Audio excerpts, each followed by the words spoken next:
Reality is, one of the hardest things for victims to deal with is that if the perpetrator is part of their family or friendship circle, that their family tends to protect the predator. Now, this is a hard conversation to have with a lot of victims, but the reality is the first person protecting the predator is the victim. This is because of grooming. This is because of this is what they've been taught by the predator. This is because they don't want to lose the bonds and the connections with the family. Remember, removing this person from your world will destroy not only your connection with them, but all the connection this predator has with everyone else. Now, predators, especially those within a family group or a friendship circle, are well known, present themselves as if they are a beautiful human, a great person, a mentor, a leader, a guide, friendly, someone to trust your children with. That's the whole point of grooming, is to make you feel like they are meant to be an integral part into your family or your circle. That's what they do. They teach you that they have these perfect traits. They're a great human and you can trust them. Now, the more or the longer they've been doing this for, the harder it is for a family to see anything else. This is also the same for the victim. The reality is the victim sees this person as, oh, they can't be bad. Although they've done something horrendous, no, they're not a bad person because look what they did for this person. Look what they did for that person. Look how friendly, fun, loving they are.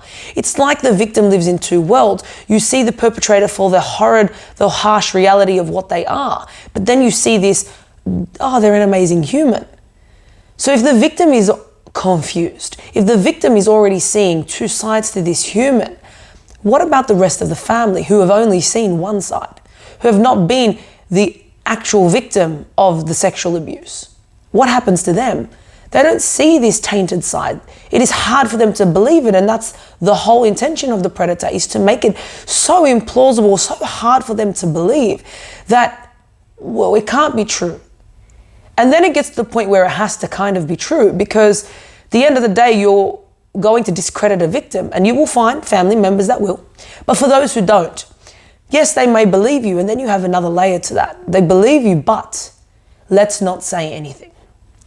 Let's keep it within the family. Let's not taint the family's name. Let's not be an embarrassment for the family. We can't show the family or the extended world that something happened within our family this horrific, because they admit it's that horrific. They usually say, oh, if it was an outsider, we would have killed them, we would have hunted them down, all of this and that. But then it's in your family and it's like, oh, shh, let's not say nothing. Why does that happen? Because things like, well, we don't want to destroy the family's name. We don't want to have questioning. We don't want to be asked what the hell's going on. We don't want to be blamed for it. We don't want people to say, how did you not protect your child? How did you not save them? How did you not see it? This would never happen in my family, etc., etc.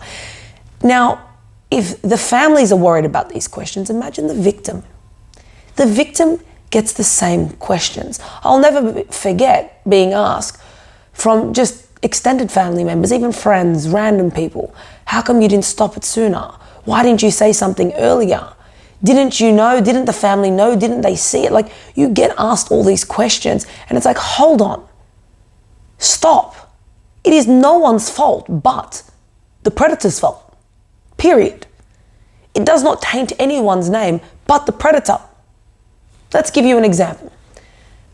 I have a car accident. Is it my family's fault? No, it's my fault. I had the car accident. Okay, cool. You have a family member that murdered someone. Is it all their fault, or are they just the person they are and chose to be that criminal? It's up to them. Now, you see this predator as such a connection with the family that it makes it easy to believe that everyone else had involvement. Look, the reality is the rest of the family may have failed you because they should have seen warning signs, but that's how good the predators are. That is their skill set. Undermining you, lying to you, hiding it from you, presenting their alter ego, their other self, and when in truth they are being something completely different. They will try and make you believe they are something that they are not. And that's how they get away with it. And that's how the families get so confused and confronted by this idea that, fuck, we fucked up. Yeah, you did, but it's not your fault as much as it is going to be your fault if you deny it once it's been spoken about. Now it becomes your fault. Now it becomes a problem that you are creating. Now you are working with the predator.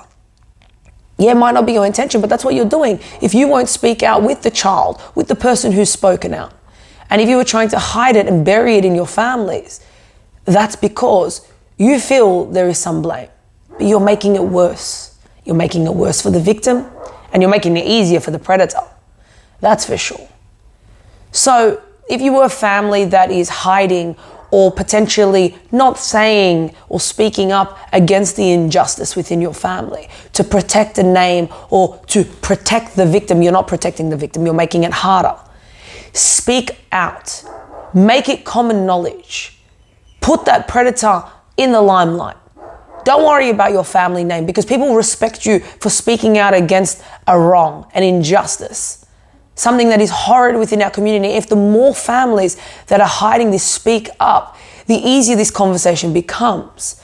The more it becomes public knowledge, the more people are willing to speak out and speak against it, the more it becomes a norm to speak up against injustice, not a norm to hide it and not know about it. If you speak up, if more families are talking about it, the easier it is for us, the victim, to survive it. For us to say, hey, this is normal for us to speak about what went wrong, rather than to lie about it. Because if we lie about it or if we hide it, we're discrediting the victim. We're protecting the predator. And is that what you truly believe is right? Ask yourself that. Because it's about time we stop the bullshit and we speak out and we tell our truths and we no longer hide these stories within our families, within our tribes to protect a name that is not our own. You're protecting the predator. What about that victim? So please be honest, open, speak out, and don't hide your family secrets anymore.